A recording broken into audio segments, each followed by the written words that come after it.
Hail, hail, Michigan. They are the champions of college football 2023.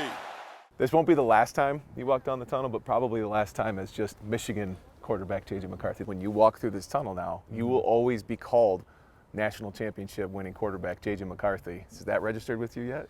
It really hasn't, to be honest with you. You know, I'm always about just the next thing and always climbing new mountains. But, you know, that spring game coming down the tunnel, seeing the name tag, it kind of set in a little bit more.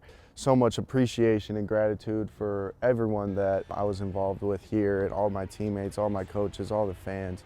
You know, it was just a tremendous experience, and, you know, wish it was a little longer than 3 years, but I felt like it was God calling me to make this next step, and, you know, I'm ready for whatever, but I'm definitely going to miss it. Victory formation for the Wolverines. And that'll do it. You never lost here. That's true, yeah. So I thought we would start, I think it was about the 11th, maybe the 10.5. This was your last snap. Taking a knee against Ohio State. That's right. How sweet was that moment? Man, so sweet. It is glorious, as Coach Harbaugh would like to say. But just the accumulation of everything, and, you know, not knowing if it was my last game here, but also having in the back of my head that it could be. And, you know, once I took that knee, you know, the greatest play in all of football is that victory formation. It was just the best way to end it, for sure. The mob scene after that game? Yeah. I mean, you were grabbing onto my back. You had people around you.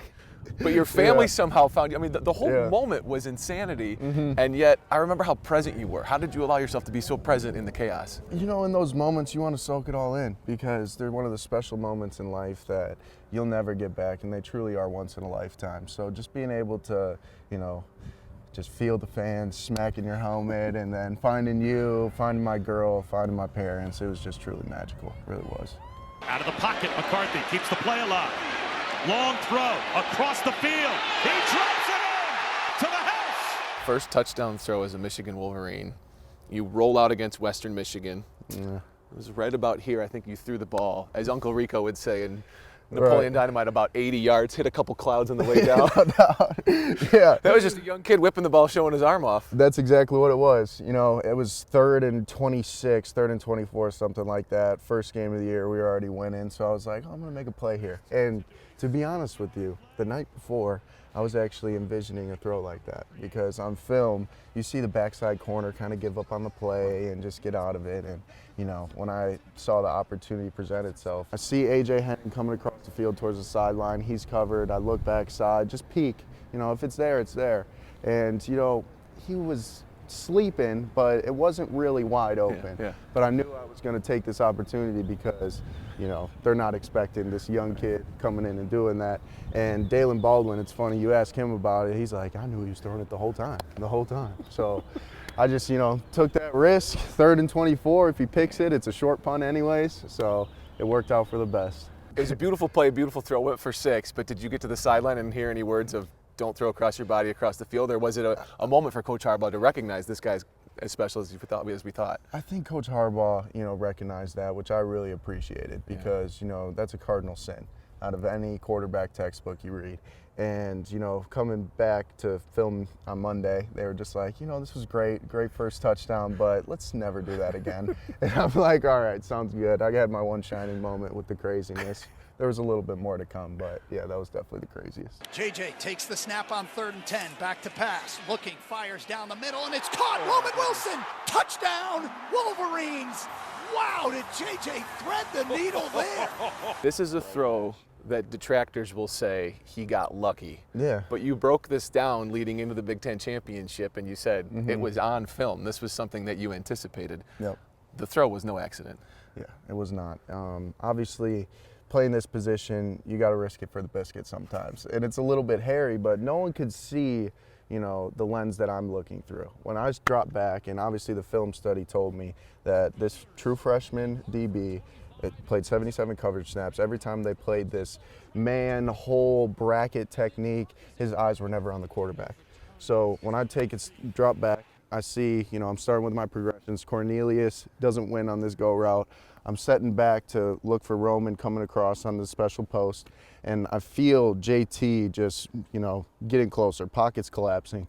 And number 25, right here, you could see at the 10-yard line, right? Yeah. Pretty clearly. Yeah. I'm seeing his eyes. He's looking at me, and then right when I see him go, lock onto Roman, I know that's my shot. I gotta rip it. And third down, big game. Sometimes you gotta risk it for the biscuit. It could have been awful, but it wasn't at the same time. So, that's just the nature of the position. He threw that one into double coverage. I don't know how that ball got between the two Ohio State defenders. It was a beautiful throw, and one that I think a lot of people now have gone back and look at your tape and go, oh, this guy's a guy that's rising on draft boards. They've looked at that throw, and many like it when you go through those windows in those tight areas. Yeah. When did you gain a confidence in your game that you could make those throws? Because every kid wants to make them, but how did you build up that confidence in yourself?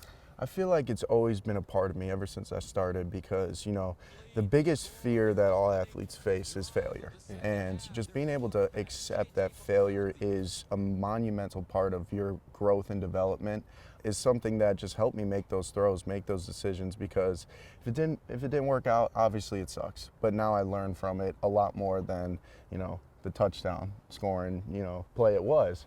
So it was just, the ability to not fear failure, understand that it's a whole part of the process. And then the head coach brings, that's a different kind of love. Football's the greatest sport in the world, man. Coach Harbaugh with his quarterbacks before games. Yeah. The pounding on the chest, the pounding on the helmet. The first time that he did that to you, you saw other quarterbacks get hit and get woken up. Yeah. That bond, how much did that show you what the two of you had together?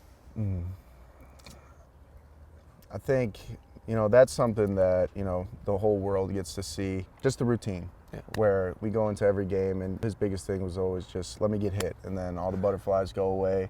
And that's his way of trying to, get the blood flowing, get the adrenaline pumping a little bit. The bond that we have goes so much further than outside that, small 10 seconds that everyone sees.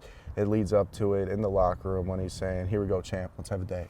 There's little stuff like that that goes such a long way in a quarterback's process and development that I'm forever grateful for. And it goes back to the meetings, goes back to when he first recruited me. I mean, he's just such a great guy, has such a great heart, and you could tell he genuinely wants every single one of his players to succeed, especially the quarterback. I'll say this, it's been fun covering you. The next step is about to begin. You're not going to be in Detroit for the draft. Yes, sir. Your choice to be around friends, family. What's draft night going to be like for you? It's going to be a special night. I didn't want to go to Detroit just because I know it took a village to get me here, and I want to celebrate with them. A lot of family and friends from back home, a lot of the teammates are going to be there. So it's going to be a special night that, this is the first party I've actually ever had for myself. I've never had a birthday party, anything like that. Yeah, because I was playing hockey and I was always traveling. And, January birthday. So this will be special. I'll take it in. I don't like being the center of attention, but, for one night, I'll do it.